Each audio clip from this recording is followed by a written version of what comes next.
Hello and welcome to Hard Copy, coming to you from our studios in Abuja. I am Terry Ikumi. After nearly 2 weeks into the easing of the lockdown and constant complaints by the authorities of the somewhat blatant disregard for guidelines as laid down by the Presidential Task Force and state authorities, where has the decision to ease the lockdown left Nigeria? And considering that there was a strong evidence of community infections just before the lockdown was eased, was it really as effective as it ought to have been? Also, now that we have eased the lockdown, what is the strategy, if any at all, to live through this disease? Tonight we speak with Dr. Ola Brown, who is the founder of Flying Doctors Healthcare Investment Group. Before the virus arrived in Nigeria, Dr. Brown had been pretty loud in her advocacy on the need to prepare for what she had feared could potentially be an epidemic in the country. Now that it's here, her company has been on the forefront of providing innovation that could help reach and test vulnerable and hard-to-reach groups quicker and in a safe way for frontline health workers. She's also been pretty vocal in the debate on protecting lives versus protecting livelihoods, an argument which seems to have pitched medical practitioners against economists. But when you wear both hats, how easy is it to stride both? Dr. Ola Brown, welcome to Hard Copy. Thank you. Thank you very much, Mr. Terry. How are you? I'm doing great, thank you. So I'd like to start from my last line. You're a medical doctor, and then you're currently completing a degree in economics and finance at the University of London. Am I right? Yes. Okay, that's good. You tweeted after Professor Charles Soludo wrote his controversial article on the need for African countries to ease the lockdown they could ill afford. You said, my inner economist wants to hug him for this article, but the doctor in me wants to fight him. Well, the federal government has now reacted with a gradual easing of the lockdown. How did you take that news? The only reason why we're seeing an increasing number of cases doubling almost every week now is because we just can't stay away from each other.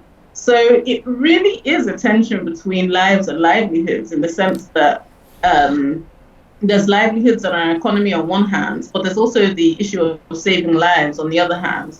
And the reason why I think that, the medical perspective is so important is because economists talk a lot and they write a lot and they go on TV a lot. And they're usually in powerful positions. They're bankers, they're entrepreneurs. Whereas doctors are in the hospital most of the time. And they don't write very much. They write in medical journals, even if they're writing. And they don't talk very much. So you get a very one-sided debate. And I think that, if you have only one person who has the dominance and has the power and has the media, then you start hearing a very one-sided story and you don't hear the doctor's perspective. And the doctor's perspective, unfortunately, is that they're at the tail end of this. So they're the ones in the isolation centers right now risking their lives every single day to provide care. And our healthcare infrastructure is very, very weak. So the last time the WHO did a survey and ranked countries in terms of their healthcare infrastructure, it probably has improved by now, but this was the last ranking that I saw that they did. Nigeria was ranked in the top 10 worst countries for healthcare.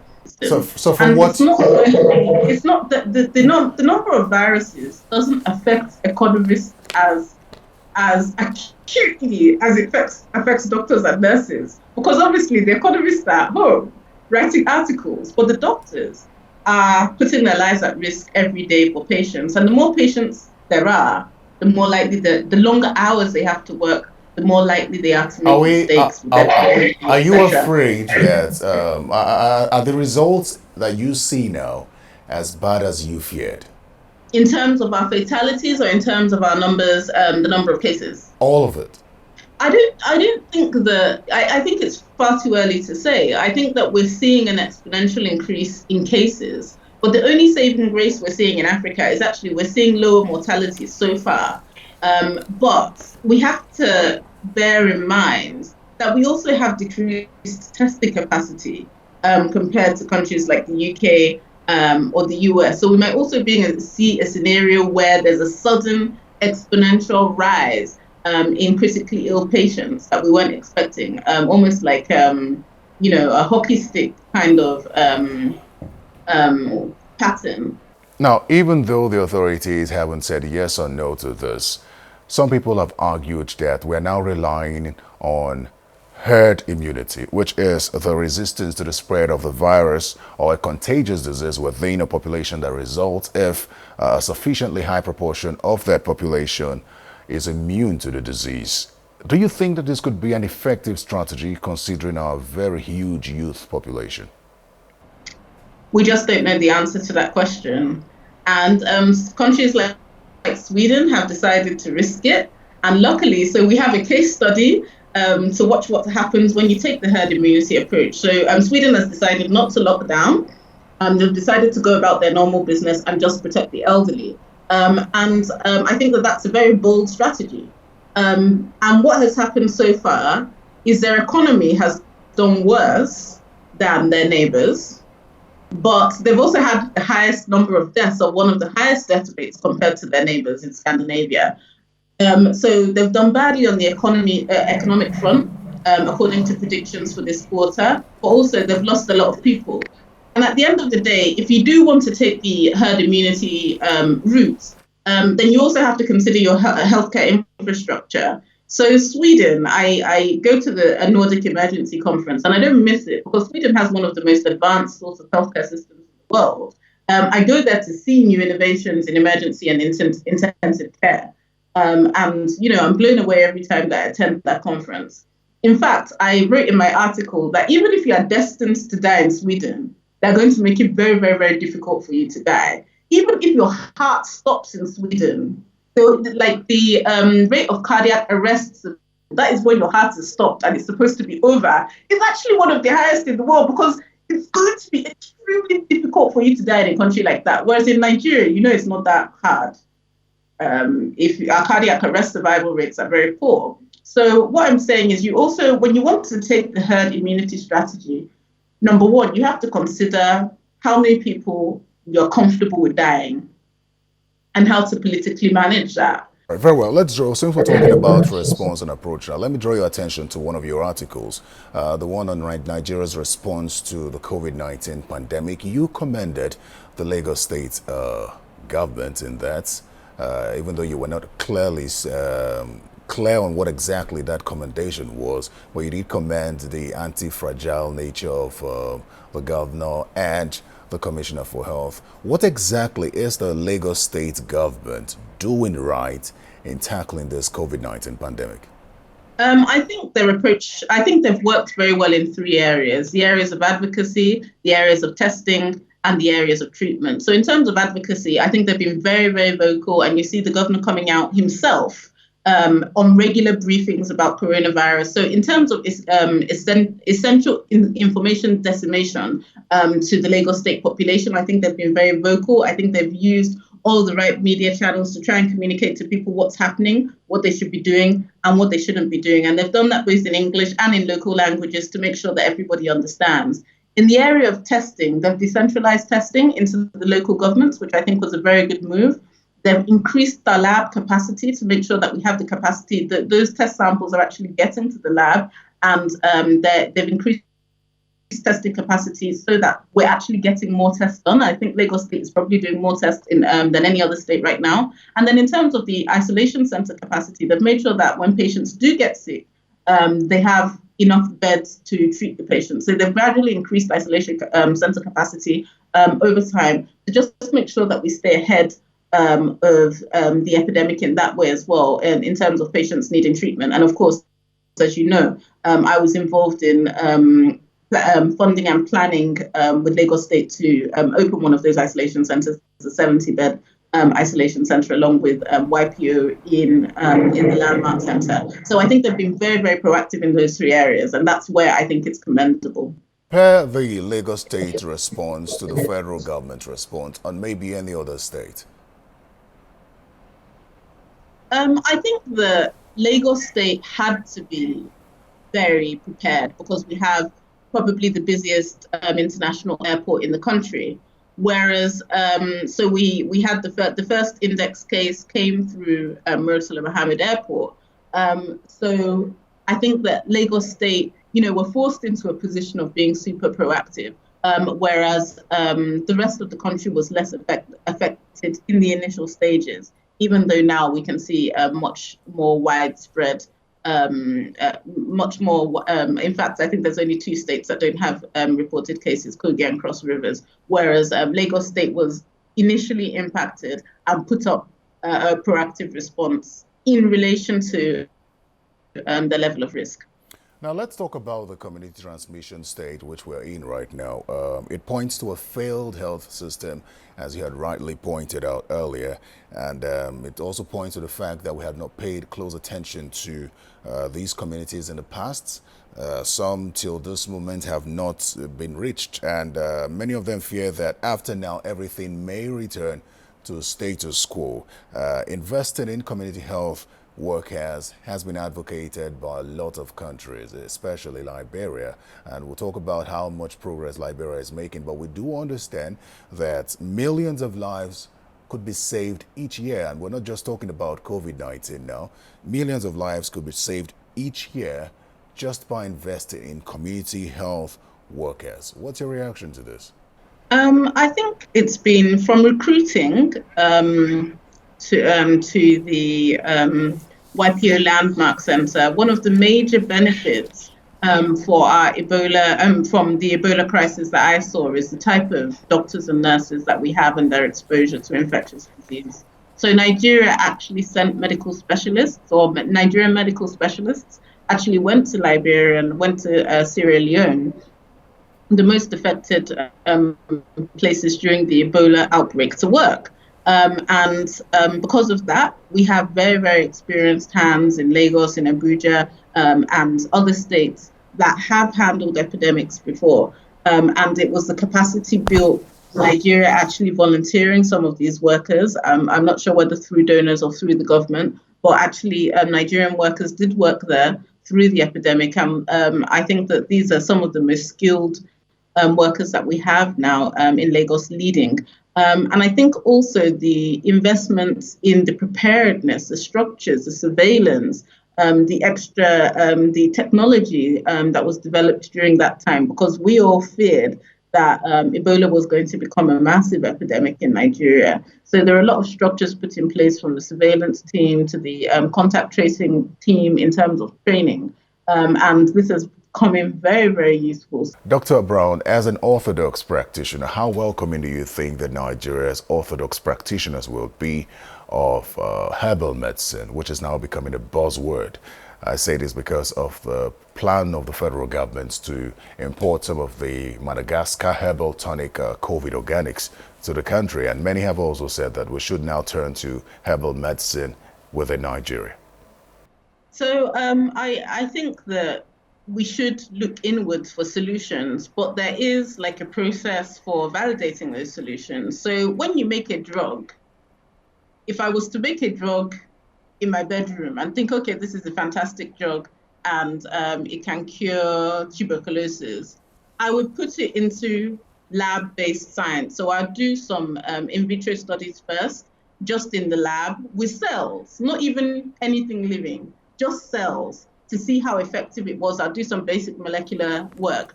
After I publish that, and that is accredited by my peers, I would now move on to doing it on small mammals. After that is accredited by my peers and I publish that research in journals and it's validated, then I move on to larger mammals.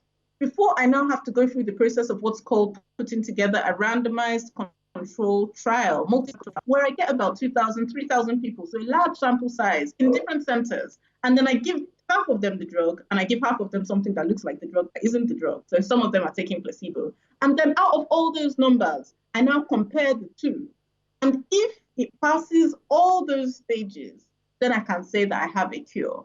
You cannot wake up and say that you have a cure just because it cured 1 or 2 people, or 1 or 2 people, you gave it to people and they seem to be okay afterwards. There's actually a long process of drug discovery where you go through all those stages. And if a herbal drug can go through those stages of validation and it comes out in a randomized double-blind control trial that this works, then every practitioner, I think, would welcome it. At least we have a local solution that's available to us.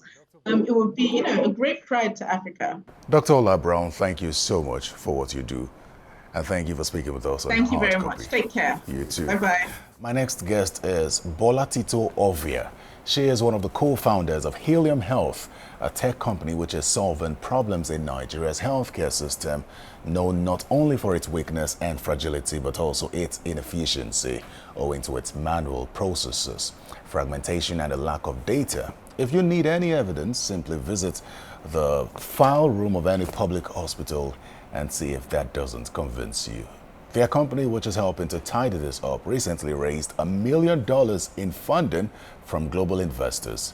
Tito, alongside her partners, were recently honored in the Forbes 30 Under 30. Hello, Tito. Welcome to Hard Copy, and thank you for joining us. Thank you for having me. First of all, I'd like to say congratulations on being inducted into the 30 Under 30 club. It must have felt really good. I guess it did, but not everybody's looking for me. Well, more responsibilities for you. How did this pandemic hit you, though? First, as an individual, and then secondly, as someone who's just founded a health tech company. So, as an individual, I don't believe that anybody likes uncertainty. The idea that all of a sudden, the choices you might have had before to want to go out and interact with friends and family, even just as little as your first reaction is to shake somebody's hand, that you're now restricted from doing that. It's very strange times, I think, for all of us, and we're dealing with it in different ways. I think having a health tech company, everyone's been saying, oh, business must be booming. And, the truth is that it really is, because we're one of the few businesses right now that are actually growing and expanding and actually, fitting the needs of doctors and hospitals and, governments during this time, because everything needs to be virtual. And people need data and technology to be able to actually get over this pandemic.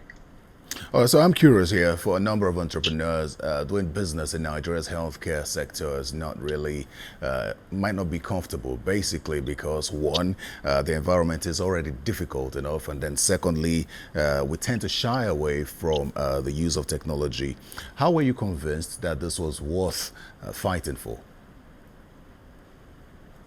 So, when people say, people shy away from technology, I actually think the exact opposite. If you look at different industries, take the banking and finance sector, you're able to go to a market, transfer straight away, either through USSD or through the app, and, pay for your goods and walk away. I think that tech is more familiar in other sectors than it is in healthcare. However, though, it's definitely needed in the healthcare sector for us to be able to leapfrog a lot of our challenges that we're having now.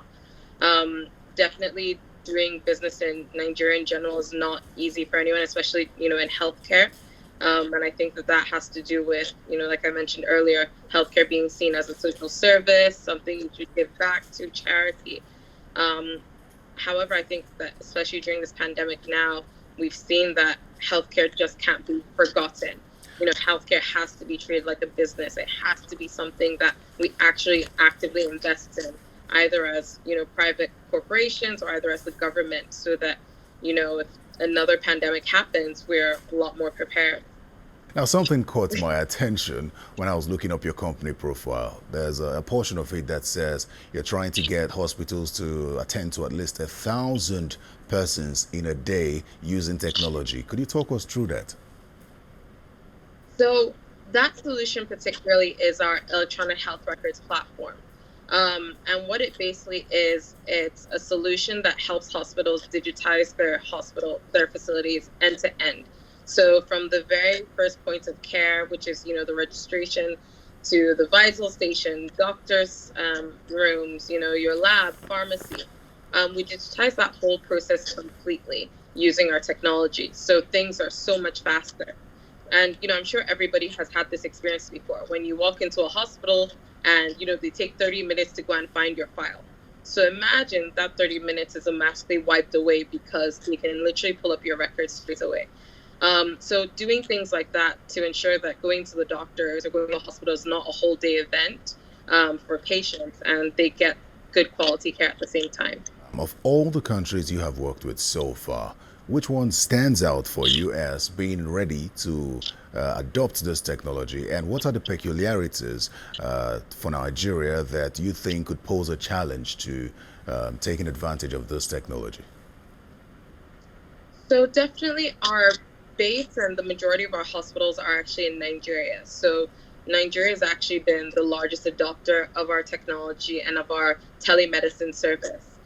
In fact, what we did for the month of April was we actually gave our telemedicine product for free to all hospitals, whether you used our electronic medical records platform or not. And I think in the first week we found about 200 facilities that weren't even our own already sign up for this service. So, you've seen that a lot of people have been, quick to adopt our solution. A lot of hospitals, slight challenges that we face are, the regular challenges, power, internet, things like that, would affect any service, not just, a healthcare tech service. And of course, we help and advise on, type of devices and, possible internet providers in your area, just because we've had that experience before. But yeah, all you need is your smartphone to be able to actually use our telemedicine service and internet. So that's it. We cannot deny the challenges that we go through with the internet providers here and how difficult it is to access the internet here. Also, not forgetting that most of the hospitals in Nigeria still operate manually. Is this not going to be a challenge for you? So our biggest challenge when we actually, launch our business in any hospital is paper. Paper, we say, is our biggest competitor here. I think that a lot of people just don't know the service providers that possibly work in their area. One of the things we do is that, especially for hospitals that aren't in an area with good internet, we actually have an offline service as well. So which this means is that, you can have a small server, which can be, a refurbished laptop, very cheap. And that's where we actually deploy your solution. So when your internet goes off, you can actually continue working no matter what. So work doesn't stop. And then once you then have your internet, the information then syncs back up to the cloud and is then saved for you. So we also have workarounds to be able to fix, certain infrastructural issues that we find. All right, just before I let you go, the United Nations Development Program is calling for innovation at this time, going with the saying, never waste a crisis. You have seen firsthand some of the challenges associated with Nigeria's healthcare system. If we are to take this, the comment of the United Nations as far as not wasting this crisis is concerned, how do you see Nigeria coming out of this? What are some of the changes that you hope to see? So, I believe that what COVID-19 has basically shown us, and it's shown everybody, is, the true capacity of our healthcare system. There's no hiding it. There's no pretending anymore. Everybody, I believe, is now fully aware of where we lack. So post-COVID-19, I believe that you're going to see our governments actually investing more in healthcare, and how it actually affects our economies. Businesses have literally come to a standstill and to a halt just because we're trying to be able to build up our capacity as a nation to ensure that we can actually continue. That's not good for any country to actually have a lockdown and come to a halt. However, it's necessary. So I think in the future, so that we prevent this and, prevent the trickle down effect of an economic crisis, we're going to see our governments invest more in healthcare, invest more in data and technology to even know how to invest in our healthcare systems. Well, Bola Tito Ovia, thank you so much for speaking with us on Hard Copy, and keep doing the work you're doing. Thank you so much for having me. Well, there's a global call for innovation, saying we cannot let this crisis go to waste and miss the opportunity to leverage the abundant energy, altruism, and new resources in a big and meaningful way for the long term, from innovations like hands-free door openers that can be 3D printed to masks and ventilators and personal protective equipment and many more. Governments all over the world are encouraged to strengthen investments in health, research, and development. Nigeria should not be left behind.